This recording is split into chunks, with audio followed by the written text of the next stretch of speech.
En realidad esta iniciativa, si esta iniciativa se aprueba, sería no únicamente la legitimidad de esta legislatura en el Senado, sino que también, y no solamente sería una de las aportaciones más importantes en el constitucionalismo mexicano, sino que también estaría ligada a una gran relevancia en la historia de México, y lo voy a demostrar con 2 o 3 datos.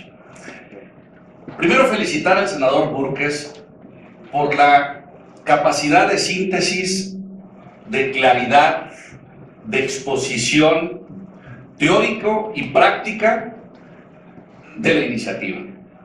Cuando terminé de leer la iniciativa, que me llevó unos cuantos minutos, recordé una obra de Taylor Caldwell, que recomiendo aquí a todos los jóvenes, que además se siente uno muy bien de que estén hoy muchos jóvenes en esta sala, porque el futuro de la propiedad va a estar ligado en mucho a su capacidad de ser grandes emprendedores de la vida. Y me recordó esta novela de Caldwell, porque habla de la vida de Marco Tulio Cicerón. Y Caldwell pone en los labios de Cicerón que la ley y que el legislador tiene que diseñar una estructura normativa simple, concreta, aplicable sin ningún problema para todos. Y de veras que es un manjar esa iniciativa. Felicito mucho al senador por ello. Y vamos a simplificar lo que hoy vivimos en el análisis políticos de México. Simple y sencillamente hay actores que están a favor del Estado, de entronizar el Estado, y quienes estamos a favor de disminuir a su mínima expresión al Estado. Porque el Estado ha demostrado a través de toda nuestra historia que es un mal administrador y es un pésimo impartidor de justicia.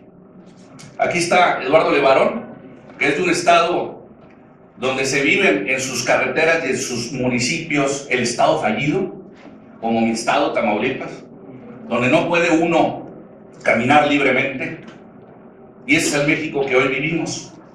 Pero a ver, si nos ponemos varios momentos de la historia de México, el maestro Pepe Miranda González, en su estudio sobre la propiedad prehispánica, mencionaba que había la propiedad privada para los nobles, la propiedad colectiva para la sociedad en general y la propiedad eclesiástica y de las asociaciones. Entonces, en el México prehispánico, la propiedad no sale bien librada. Si nos vamos más adelante en la Constitución de Cádiz de 1812, bueno, un poquito antes, con los derechos de conquista. Ya durante la conquista tampoco sale bien parada la propiedad, porque había 3 elementos en la conquista: la bula alejandrina, las intendencias, que tenían funciones militares, económicas y administrativas, y las 7 partidas. En la conquista tampoco sale bien librada la propiedad. Ya en 1812, la Constitución de Cádiz, lo único que se sustituye es que las tierras pertenecían al rey, y se sustituye por la palabra nación, que es como está hoy el artículo 27 constitucional. Entonces ahí, pues la propiedad tampoco sale bien parada. Más adelante, en la Constitución de Apatzingán y en el Reglamento Provisional Político del Imperio Mexicano, la propiedad se utiliza simple y sencillamente de un modelo negativo que dice que es inviolable.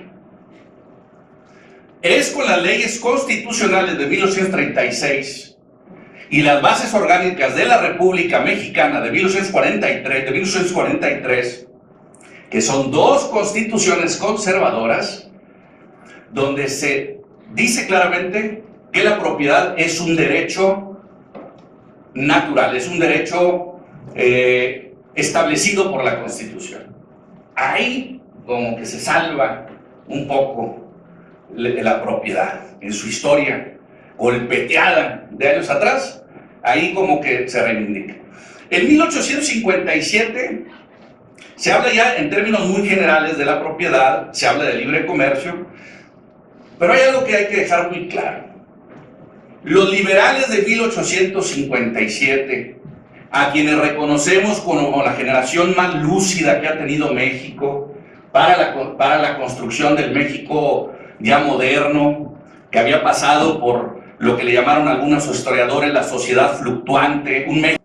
Algunos legisladores, una gran mayoría que eran los que dominaban, eran liberales sociales.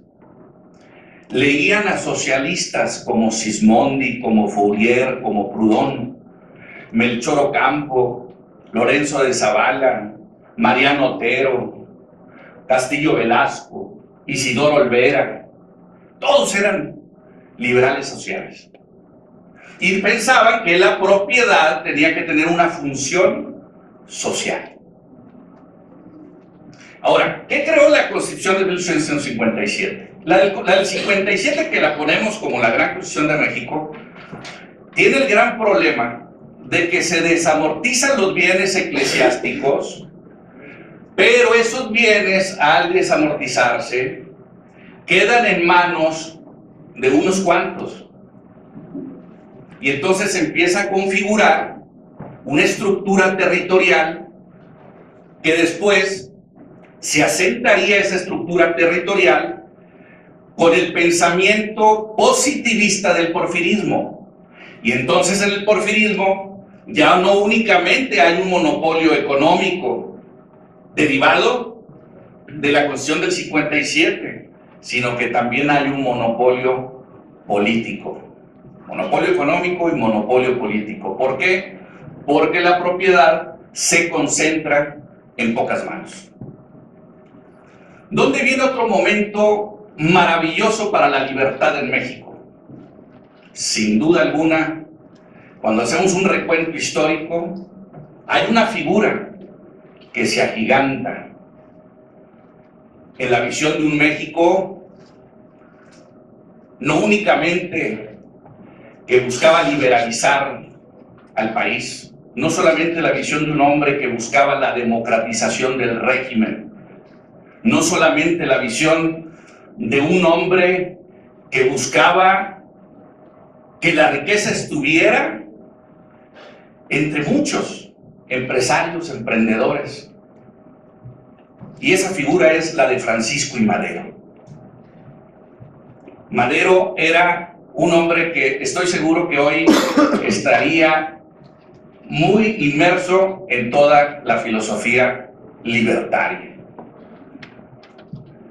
Ya en la Constitución de 1917, después de ese movimiento armado de la Revolución, que Mariano Azuela le llamaba la bola, donde no sabían quién quería qué, quién contra quién, se llega a la Constitución, al Congreso Constituyente de 1917, y ahí había un grupo de diputados jacobinos, rojos, Francisco J. Mújica, Heriberto Jara, Pastor Roa, ¿sí? Muchos de ellos que Juan José Borges, Esteban Vaca Calderón, que dijeron, a ver, después de tanto balazo, tenemos que plasmar los derechos sociales.